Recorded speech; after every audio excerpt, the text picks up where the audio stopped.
नमस्कार, the print में आपका स्वागत है। मैं पूर्वा मंधानी, मेरे साथ है हमारे पॉलिटिकल एडिटर डीके सिंह और हम दोनों आपके सामने पॉलिटिक्स अनफिल्टर्ड का हमारा ये साप्ताहिक शो लेकर हाजिर हैं। ये शो मेरी सहकर्मी नीलम पांडे यूजुअली करती हैं, लेकिन कुछ निजी कारणों की वजह से वो इस हफ्ते इस शो को नहीं कर पाई, इस एपिसोड को। तो उनकी जगह आज मैं आपके सामने हाजिर हूँ और मैं आपके सवाल डीके तक पहुँचाऊँगी।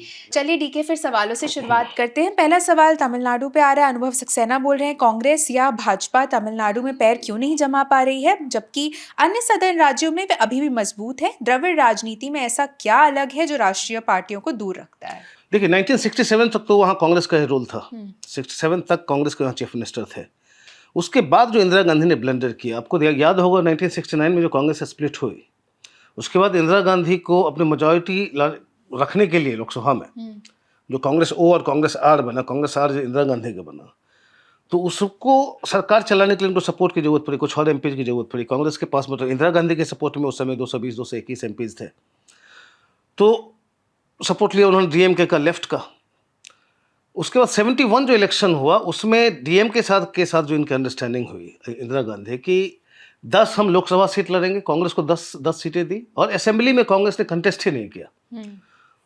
वो जो कंप्रोमाइज चला, तो ये भी उसका एक कारण एक तो था कि चलिए एक सिक्योरिटी चाहिए थी इंदिरा गांधी को। 69 में स्प्लिट के बाद 71 में उनका स्टेक्स काफ़ी हाई था, तो बड़ा सेफ खेल रहे थे वो। दूसरा वो भी कारण था कि कांग्रेस वो जो था उनका दूसरा वाला जो कांग्रेस का फैक्शन, उसमें कामराज थे, वो उसको मतलब उसके चेहरे कामराज, वहाँ पे तमिलनाडु में कामराज उस तरह थे कांग्रेस ओ के साथ। तो इंदिरा गांधी को लगा होगा कि इतना हमारे पास वो है नहीं फायर पावर तमिलनाडु में, तो उन्होंने जाने दिया। तो आप समझिए एक ऐसी पार्टी है जो कि 67 तक जहाँ रूल कर रही है, उसके अगले इलेक्शन में कंटेस्ट ही नहीं कर रही है असेंबली इलेक्शन, बस लोकसभा में अपनी सिक्योरिटी के लिए आपने कर लिया डीएम के से अलायंस, 10 सीट ले ली और एक भी सीट पे कंटेस्ट नहीं किया असेंबली में। वो बहुत बड़ा ब्लंडर था। हालांकि उसके बाद आप देखें तो इलेक्शन के बाद, अब उस समय भी इंदिरा गांधी की बड़ा ब्रूट मेजॉरिटी के साथ आई थी 71 में वापस वो, तो उनको ज़रूरत थी नहीं। तो उसके बाद थोड़ी थोड़ी कोशिशें चल रही थी कि किसी तरह से डीएमके को कैसे स्प्लिट किया जाए। तो उस समय आपने देखा होगा जैसे अभी ईडी और इनकम टैक्स की बात चलती है, तो उस समय भी ईडी इनकम टैक्स लग गए थे एमजीआर के पीछे। उनकी फिल्मों में पैसे कहाँ से आ रहे हैं, आपकी प्रॉपर्टी का क्या हो रहा है, इसके पीछे चलता रहता था वहाँ पे। प्रेशर हुआ तो एमजीआर उसमें फिर लौट के आके वो दिल्ली आके इंदिरा गांधी से मिल के गए और उसके बाद उनको कुछ फिल्म में अवार्ड भी दिया गया, इंदिरा गांधी गवर्नमेंट ने दिया। तो ये लग रहा था उस समय, काफ़ी बातें चलती थी कैसे इंदिरा गांधी उसको स्प्लिट करने की कोशिश कर रही है। खैर वो तो हिस्ट्री हुई। तो 77 में आके फाइनली जब 77 का इलेक्शन हुआ तो कांग्रेस उस समय अकेले लड़ी, और अकेले लड़ी तो उसमें देखिए सीट्स तो ज़्यादा नहीं आए, लेकिन करीब 17-18% वोट्स कांग्रेस के आए उस समय। उसके बाद कांग्रेस अकेले लड़ी है केवल 2 बार, बट उसके बाद 89 में भी कांग्रेस अकेले लड़ी जी। उसमें भी करीब करीब करीब 20% वोट्स है कांग्रेस को। तो ऐसा नहीं था कि कांग्रेस खत्म हो गई थी तमिलनाडु में, मतलब जब भी अकेले लड़ी उतने परसेंटेज आए आपको। मतलब 77 में आपको कह रहे हैं 18%, 89 में आप अलग लड़ी फिर से 20% के करीब आ गए। तो उनका एक सपोर्ट बेस था वहाँ पे। लेकिन ये पार्टी में जो है सो ये कंप्लेसेंसी जो हो जाती है कि अब ठीक है, मतलब चल रहा है, अब डीएमके या डीएमके, मतलब एक दूसरे के मतलब कभी इधर कभी उधर साथ चलते चलते में वहाँ की राजनीति ऐसी चली गई जी। और कांग्रेस ने एकदम गिव अप कर दिया। तभी देखिए पिछले असेंबली इलेक्शन में 21 में कांग्रेस को क्या मतलब डीएमके ने करीब करीब केवल 25 सीट दी, 25 में 18 ही जीत गए, लेकिन इनका वोट शेयर क्या रहा, मतलब 5% से भी कम है, 4%, 4.2% टाइप का कांग्रेस का वोट बैंक रहा। तो जिस राज्य में आप रूल करते थे उसको आपने पहले छोड़ दिया, फिर जब भी आपको मौका आया, जब भी आप अकेले लड़े तो आपको इंडिकेशन क्लियर था कि आपका सपोर्ट बेस है। फिर भी पार्टी ने कभी उस तरह कोशिश ही नहीं की कि आप एग्रेसिव होकर उस पूरा वोट बेस को कंसोलिडेट करो और एक्सपैंड वापस अपने पुराने जितना डोमिनेटिंग पार्टी थे वैसा हो सके। तो कांग्रेस की तरफ से कोई अटेम्प्ट नहीं हुआ, उसका कोई एफर्ट अभी भी नहीं दिख रहा है। बस चल रहा है, मतलब कहते हैं ना कि आप पिगी बैक आप राइड करके जो है सो डीएमके पे या डीएमके ऐसे करते करते आप आगे बढ़ते चले जा रहे हैं। तो कांग्रेस की अपनी कमजोरी का है। जहाँ तक बीजेपी की बात है, देखिए बीजेपी का इनके जो एक हिंदुत्व केंद्रित जो इनकी राजनीति है, देखिए वाजपेयी जी ने कहाँ से शुरू किया। वाजपेयी ने 1980 से जो बीजेपी शुरू हुआ वो एक गांधीयन सोशलिज्म को लेकर चल रहे थे। 89 में पालमपुर रेजोल्यूशन के बाद से फिर ये जब अयोध्या के मंदिर का पूरा मुद्दा बीजेपी ने अपनाया, उसके बाद से जैसे इनकी पॉलिटिक्स हुई, वो उस राजनीति के लिए तमिलनाडु में वो हिंदुत्व की राजनीति नहीं चलती। तो इसलिए बीजेपी उधर एक्सपैंड नहीं कर पाई। और अभी भी आप देख रहे हैं, अभी जो एफर्ट हो रहा है दिखाने का, मतलब डीएमके जो कोशिश कर रही है कि ये हिंदी नॉर्थ इंडियन पार्टी है, हमारी पार्टी नहीं है। खैर वहाँ की राजनीति में हिंदुत्व वाली राजनीति वो फिट नहीं करते थे। अभी थोड़ा सपोर्ट बेस बढ़ना शुरू हुआ इनका, बिकॉज नरेंद्र मोदी के आने के बाद से एक विकास की राजनीति की जो बात करने लगे, उनका जो पूरा वेब चला जी।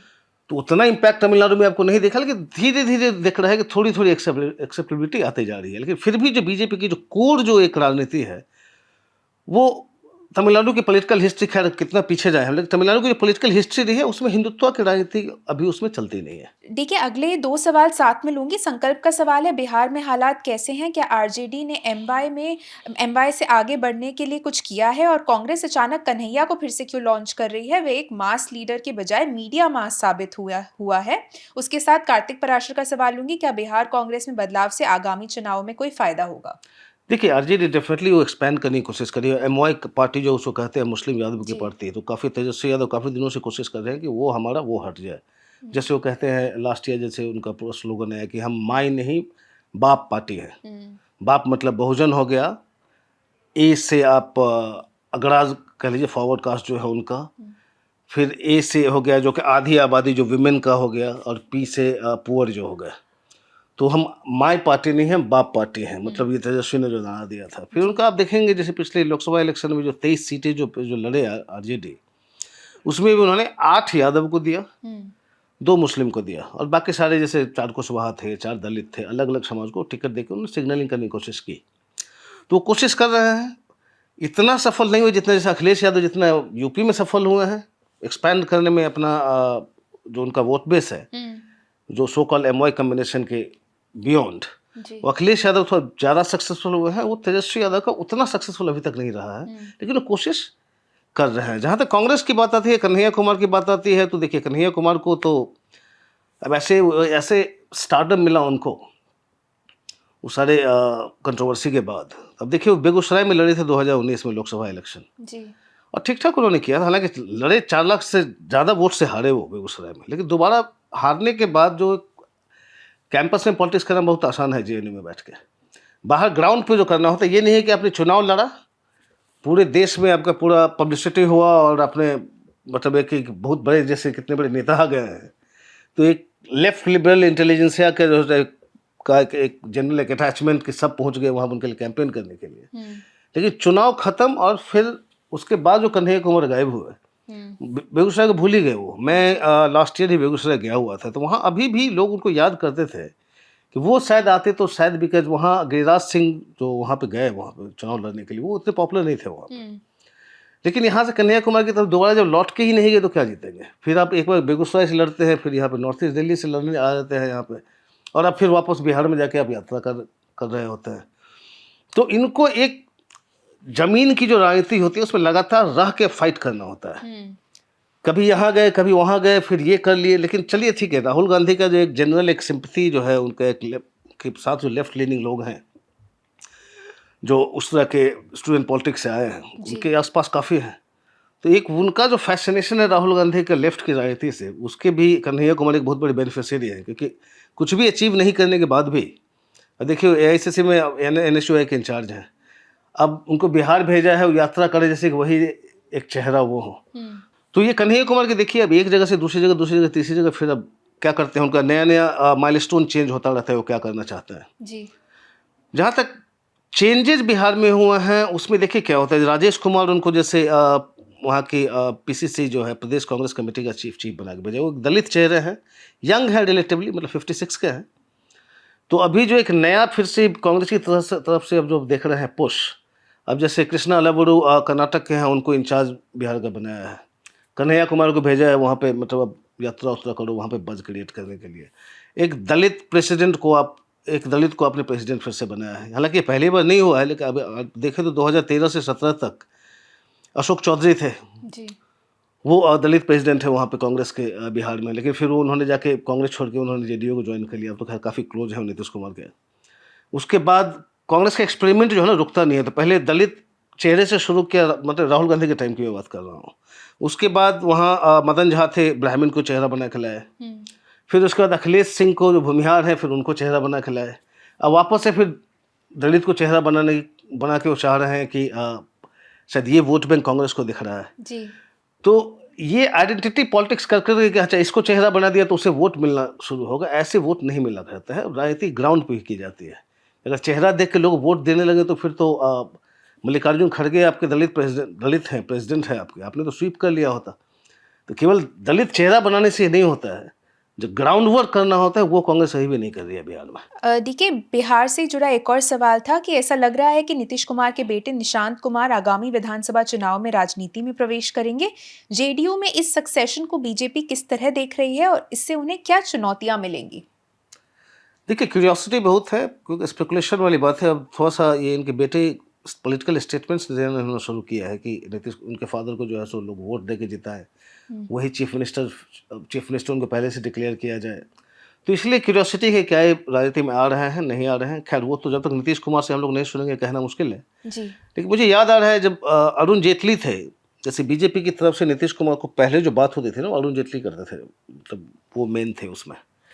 तो अरुण जेटली हम लोग कहा करते थे कि देखिए बीजेपी को इसलिए सपोर्ट करना चाहिए नीतीश कुमार को कि ये शायद ये लास्ट सोशलिस्ट बचे हैं जो कि डायनेस्टिक अपना जो परिवारवाद नहीं कर रहे हैं। बाकी सारे सोशलिस्ट तो परिवारवाद में चले गए, तो इसीलिए नीतीश कुमार नहीं कर रहे हैं तो बीजेपी को सपोर्ट करना चाहिए। अब देखते हैं कि नीतीश कुमार क्या वो लास्ट सोशलिस्ट भी नहीं रह के फिर वही परिवारवाद चलेगी या उनका वही इमेज कंटिन्यू करेगा। जहाँ तक लार्जर पिक्चर उसमें जो है सो देखिए, उसमें जो जेडीयू के अंदर से जो एक बात हो रही है उसमें उनको लगता है कि नीतीश कुमार का टाइम तो ऑलमोस्ट गया। मतलब चुनाव जीते नहीं जीते, जीतेंगे भी तो कितने दिन सीएम रहे हैं किसी को पता नहीं। लेकिन उनको लगता है कि धीरे धीरे चुनाव के अगर जीत गए तो शायद साल भर 2 साल बाद, डिपेंडिंग कितना जेडीयू कितना सीट आता है। तो चूंकि वो जो एक सेटिंग सन जो होता है ना, डूबते हुए सूरज के साथ बहुत ज़्यादा लोग आइडेंटिफाई नहीं करना चाहते। उनको लगता है कि शायद जेडीयू धीरे धीरे खत्म हो जाएगी, एक बहुत बड़ा धारा चला जाएगा, शायद बीजेपी में बचा खुचा शायद आरजेडी में चला जाए, बिकॉज उनके पास कोई दूसरा एक पॉपुलर कोई चेहरा बचा ही नहीं नीतीश कुमार के बाद। तो उसमें जेडीयू के अंदर जो लोगों का एक है कि इनके अगर बेटे आ जाएंगे तो शायद इनकी पॉलिटिकल लेगेसी जो इन्होंने पास ऑन कर देगी, तो वो जो एक वोट बैंक है नीतीश कुमार का वो शायद उनके बेटे के साथ चल पड़े। ये बहुत ज़्यादा ऑप्टिमिस्टिक बातें हैं इनकी। मतलब ऐसा होता नहीं कि चूंकि अब नीतीश कुमार इतने सालों बाद बेटे अचानक राजनीति में उनके आए, अब पूरा इनके पास जो भी वोट बैंक बचा हो उनके बेटे के लिए चला जाए जेडीयू में, कि जेडीयू कंटिन्यू करेगी उस लेगेसी को लेके, इनके बेटे अगर आ जाए तो बहुत ज़्यादा ऑप्टिमिस्टिक हो रहे हैं ये लोग। लेकिन खैर अभी हम बहुत ज़्यादा इस पर विश्लेषण नहीं करें, अच्छा है, बिकॉज अभी स्पेकुलेशन ही चल रहा है कि वो राजनीति ज्वाइन करेंगे कि नहीं करेंगे। करते हैं, अगर नीतीश कुमार डिसाइड करते हैं अपने बेटे को लाना, फिर आगे देखते हैं। जी। देखिए, संकल्प का ही सवाल का दूसरा हिस्सा था कि कांग्रेस के 3 सीएम्स में से 2 रेड्डी और सिद्धरमैया पार्टी हॉपर हैं। कांग्रेस अपनी लेबोरेटरी से लीडर्स को ग्रूम करने में विफल क्यों हो रही है? क्या ये राहुल की पार्टी के डेमोक्रेटाइजेशन की प्रक्रिया पर एक जोरदार फेल वर्डिक्ट है? इस पर भी आरोप लगे हैं कि वंशवाद को बढ़ावा देने के लिए इसमें हेराफेरी की गई। अच्छा, डेमोक्रेटाइजेशन प्रोसेस मेरे ख्याल से ये यूथ कांग्रेस की बात कर रहे होंगे कि उसमें हाँ वंशवाद उसमें हुआ कि देखिए जब शुरू हुआ वो डेमोक्रेटाइजेशन प्रोसेस कहने से हुआ, यूथ कांग्रेस सब में इंटरनल इलेक्शन होगा, उसी से चुन के आएंगे, स्टेट प्रेसिडेंट होंगे, जो ओवैसी के यहाँ प्रेसिडेंट होंगे। तो उसमें हुआ काफ़ी कुछ। जैसे मुझे एक याद आ रहा है आपको, छत्तीसगढ़ में जैसे होना था यूथ कांग्रेस का इलेक्शन, जी। तो उस समय अजीत जोगी जो थे उनके बेटे अमित जोगी उनको लड़ना था। तो यहाँ काफ़ी प्रोटेस्ट हुआ बिकॉज उनके ऊपर उस समय मर्डर चार्ज कुछ लगा था, वो एक्विट हो गए बाद में। लेकिन पार्टी के अंदर में हो रहा था कि नहीं अजीत जोगी का बेटा क्यों लड़े। जी। तो खैर अमित जोगी लड़े नहीं, लेकिन जहाँ तक मुझे याद है इन्होंने अपने बदले में, इनका कोई स्टाफ था, अब ड्राइवर और कुक जो भी हो, उनको इन्होंने मतलब अपनी तरफ से लड़वाया और उसको जिता दिया, बेसिकली प्रूव करने के लिए कि भाई अब ऐसे डेमोक्रेसी ऐसा नहीं होता कि हमारा मतलब हम इतने बड़े नेता हैं, हम डिसाइड करते हैं कौन आता है। और कई स्टेट्स में सारे बड़े बड़े नेताओं के बच्चे आते चले गए, तो वही यूथ कांग्रेस स्टेट के प्रेसिडेंट भी बन जाते थे, ऊपर भी जाते थे। तो हाँ, वहाँ पे कंप्रोमाइज टू डेमोक्रेटाइजेशन प्रोसेस हुआ। जहाँ तक ये लार्जर क्वेश्चन कर रहे हैं कि ये दूसरी पार्टी से लोग आके ये कर रहे हैं, तो देखिए ये सारी पार्टीज में ऐसा चलता है। अब बीजेपी में भी देखिए जहाँ पे कमज़ोर हैं, तभी आप मणिपुर में बीरेंद्र सिंह अभी तक थे, वो भी कांग्रेस में थे। आप पेमा खांडू अरुणाचल में हैं, वो तो कांग्रेस के ही थे, लॉक स्टॉक एंड बायल वो शिफ्ट कर गए थे। आप हिमंता बिस्वा शर्मा को देख लीजिए। तो जहाँ जरूरत पड़ती है, पार्टी जिस तरह का मतलब उस दल से लाना, इस दल से लाना, उनको जहाँ पे कमजोर होते पार्टी ऐसी करती रहती है। जी। तो इसमें बहुत ज़्यादा उस पे मैं नहीं जाऊँगा, लेकिन हाँ, ये है कि अपने नेताओं को प्रमोट करना, जो आपके हैं, जो दिख रहे हैं, जो काफ़ी जिनमें पोटेंशियल दिख रहा है, उसको आप प्रमोट क्यों नहीं करते? जैसे पिछले एपिसोड में ही मैंने बात की कि अब केरला में जैसे हो गया कि अब शशि थरूर हैं आपके, अब उनको क्यों नहीं प्रमोट करें? कि शशि थरूर का देखिए, उनका एक लार्जर एक उनका एक बेस है, मतलब पैन स्टेट में लाइक करते हैं, यूथ लाइक करते हैं, मतलब यूथ में काफ़ी उनका फॉलोइंग है। आप देखेंगे माइनॉरिटीज़ हैं वो उनको लाइक करते हैं, आपके ये लड़ेंगे तो नायर साथ में सब आ जाएंगे, सब कुछ है, लेकिन फिर भी हाईकमान जो है उनको प्रमोट नहीं करेगा। गौरव गोगोई की मैंने बात की थी कि अब उनको अब भेजो आप चेहरा बना के फिर वहाँ पे, क्योंकि उन्होंने जो पिछले लोकसभा इलेक्शन में उन्होंने जिस तरह से टक्कर दी, मतलब सारा हिमंता बिश्व शर्मा उनकी पूरी कैबिनेट कैंप कर गई थी, फिर भी वो जीत के आ गए थे। तो आपके सबसे स्ट्रॉन्गेस्ट चेहरे हैं, लेकिन आप उनको भेजने को तैयार नहीं हो रहे हैं। तो हर एक स्टेट में इस तरह के चेहरे हैं कांग्रेस में, जी। लेकिन ये किसी को प्रमोट नहीं करते। अब कारण जो भी हो कि कुछ यंग लोगों को आप और ज़्यादा प्रमोट करना चाहोगे, लेकिन पार्टी पूरी की पूरी अब राहुल गांधी के प्रमोशन में लगी है। बाकी बहुत सारे नेता स्टेट्स में हैं, यंग लीडर जिनको प्रमोट किया जा सकता है, उनको अपॉर्चुनिटी नहीं मिल रहा है। रेवंत रेड्डी ये भी यंग है, ठीक है, टीडीपी से आए वो, और बहुत जल्दी ही आके सीएम भी बन गए।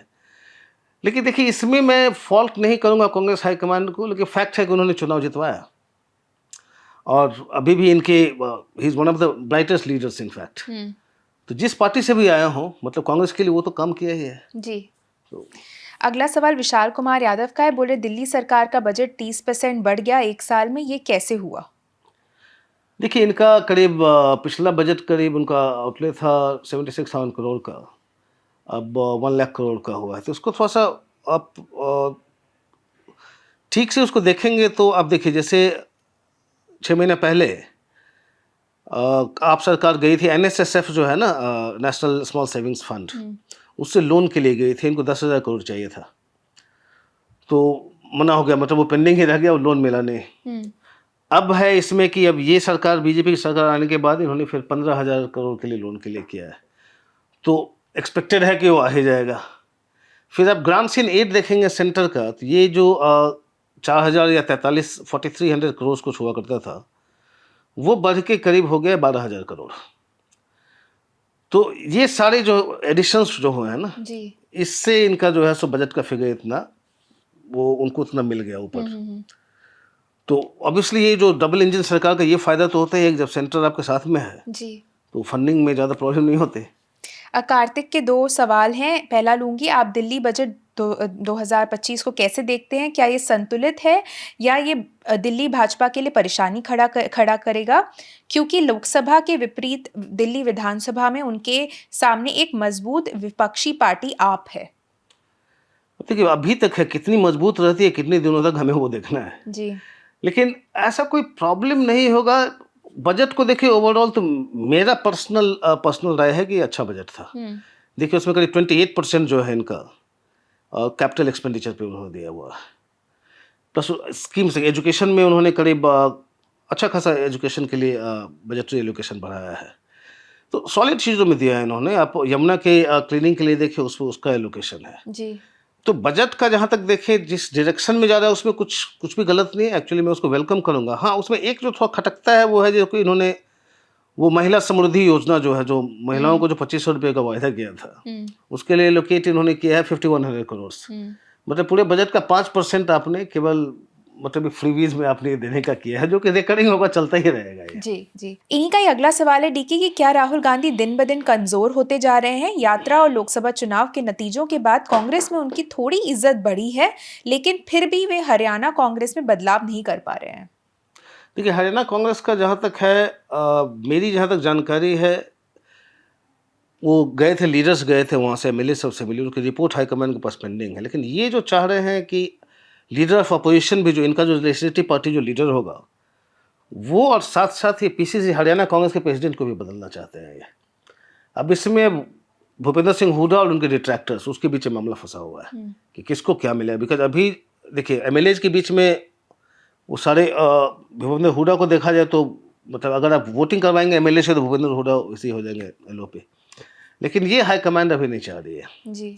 और एमएलएज में बाकी किसी को इतना सपोर्ट है नहीं कि हुडा को डिफाई कर सके, तो ये हुडा को बनाना भी नहीं चाहते और इनके पास कोई दूसरा ऑप्शन भी नहीं है, वो वहाँ फंसे हुए हैं। फिर वो पीसीसी चीफ किसको लाएंगे? जी।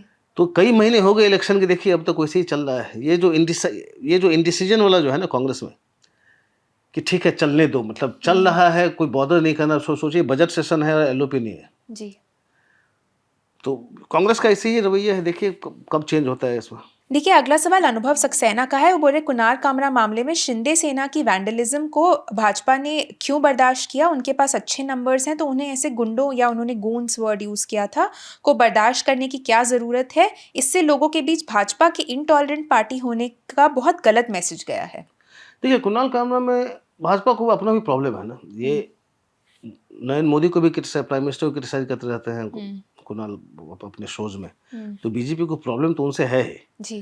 तो अब है कि अब चूंकि एकनाथ शिंदे पे इन्होंने जो टिप्पणी दी, अब उसको सामने करके फिर वो अटैक कर रहे हैं उसमें। तो ये बीजेपी की मजबूरी नहीं है, बीजेपी बहुत ही पॉजिटिवली और प्रोएक्टिवली इस मामले के पीछे जा रही है। जी।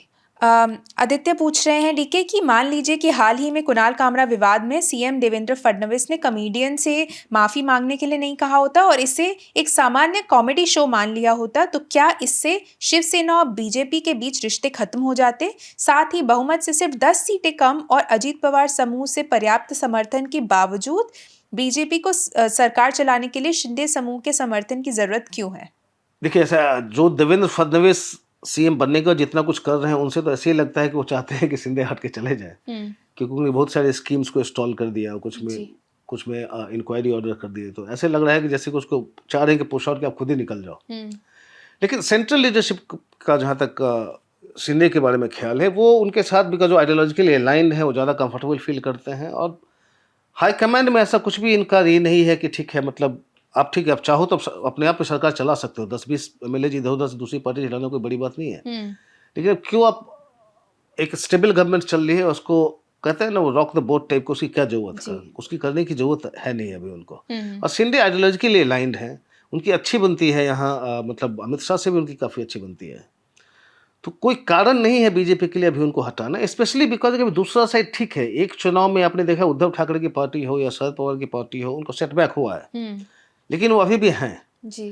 तो आप लॉन्ग टर्म में देखेंगे तो पहले आपको एक को निपटाना होता है, आप इसके पहले कि आप दूसरे पे जाए। तो जो आप पहले अपने फ्रेंड्स पे आप अटैक नहीं करोगे, पहले आप जो दूसरे साइड में एडवर्सरी, पहले उसको आप सॉर्ट आउट करोगे। जी जी। ठीक है, आज का आखिरी सवाल लूंगी। रूफ 007 पूछ रहे हैं कि 2024 के लोकसभा चुनावों के बाद बीजेपी पहले के कंपैरिजन में ज़्यादा कमज़ोर लग रही थी, पर उसके बाद जो हरियाणा, महाराष्ट्र और रिसेंटली दिल्ली के जो रिजल्ट्स आए हैं, उससे एनडीए की पावर डायनामिक्स में क्या फ़र्क आया है? क्या नीतीश बाबू और नायडू साहब का अभी भी उतना ही इन्फ्लुएंस है जितना 4 जून के रिजल्ट्स के बाद था? देखिए ऐसा कुछ सब्सटैंशियल कोई डायनामिक्स में चेंज नहीं हुआ है, क्योंकि ये हमें नहीं भूलना चाहिए कि बीजेपी के पास केवल 240 एमपीज ही हैं। बीजेपी अभी भी 32 एमपी शॉर्ट है। किसके साथ अब जाएंगे? क्योंकि उनका अभी डिपेंडेंस उतना ही है। अब नायडू और नीतीश कुमार मिला के वो करीब 28 एमपीज लाते हैं, वो सब्सटैंशियल चंक है। उसके बाद शिवसेना के साथ हो गए, लेकिन उसके बाद बाकी जो एनडीए के पार्टनर्स हैं उसमें आप देखेंगे किसी को 2, किसी को 1, इस तरह के छोटे छोटे दल हैं, आप या 5 कह लीजिए अगर आप चिराग पासवान की पार्टी की बात करें तो। लेकिन सब्सटैंशियल चंक जो है, जो आपको स्टेबिलिटी देती है, वो अभी भी नीतीश कुमार और चंद्रबाबू नायडू की पार्टी दे रही है। जी। तो इसीलिए आपके स्टेट इलेक्शंस में आपके जो भी रिजल्ट्स हों, वो डायनामिक्स ऐसे चेंज नहीं होगा। चलिए, इसी बात पे हमारा आज का एपिसोड यहीं खत्म होता है। आशा करती हूँ आप सभी को एपिसोड पसंद आया होगा। हमसे जुड़ने के लिए आप सभी का बहुत बहुत धन्यवाद। Thank you.